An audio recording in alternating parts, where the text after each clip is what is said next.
ইতিহাস সৃষ্টির পথে পাকিস্তান। এই প্রথম কোনো গণতান্ত্রিক সরকারের আমলেই অনুষ্ঠিত হচ্ছে দেশের সাধারণ নির্বাচন। কোনো নির্বাচিত সরকারের মেয়াদ পূরণেই প্রথম। পাকিস্তানের সাধারণ নির্বাচনে মূল প্রতিদ্বন্দ্বিতা হবে 3 দলের মধ্যে। ক্ষমতাসীন পাকিস্তান পিপলস পার্টির নেতৃত্বে রয়েছেন প্রেসিডেন্ট আসিফ আলী জারদারির ছেলে বিলাওয়াল ভুট্টো জারদারি। দীর্ঘদিন পরে কুর্সি দখল করতে মরিয়া নওয়াজ শরীফ নেতৃত্বাধীন পাকিস্তান মুসলিম লীগও পরিবর্তনের ডাক দিয়ে নির্বাচনী ময়দানে পাকিস্তান তেহরিকি ইনসাফের প্রধান ইমরান খানও। মাথায় চোট এখনো সারেনি চিকিৎসকদের মানা, তা সত্ত্বেও দলীয় কর্মী সমর্থকদের মাঝে ফিরে যেতে চান ইমরান খান। শুক্রবার হাসপাতাল থেকে দেশবাসীর উদ্দেশ্যে পরিবর্তন আনার আহ্বান জানিয়েছেন ইমরান। অন্যদিকে পাকিস্তানে গণতান্ত্রিক পরিবেশে ফেরার চেষ্টা করলেও তাতে বাদ সাধছে তালিবানরা।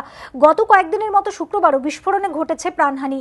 নির্বাচন চলাকালীন বিভিন্ন জায়গায় আত্মঘাতী হামলা চালানোরও হুমকি দিয়েছে তালিবান। সতর্ক প্রশাসনও। সাধারণ নির্বাচনকে অবাধ ও শান্তিপূর্ণ করতে মোতায়েন করা হয়েছে প্রায় 70,000 সেনা, রয়েছে আরও 10,000 নিরাপত্তারক্ষী। জঙ্গি হামলা বিধ্বস্ত দেশে অবাধ নির্বাচনের সম্ভাবনা কতখানি, এই প্রশ্নটাই ঘুরপাক খাচ্ছে বিশ্ব কূটনীতির আঙিনায়। এবিপি আনন্দ।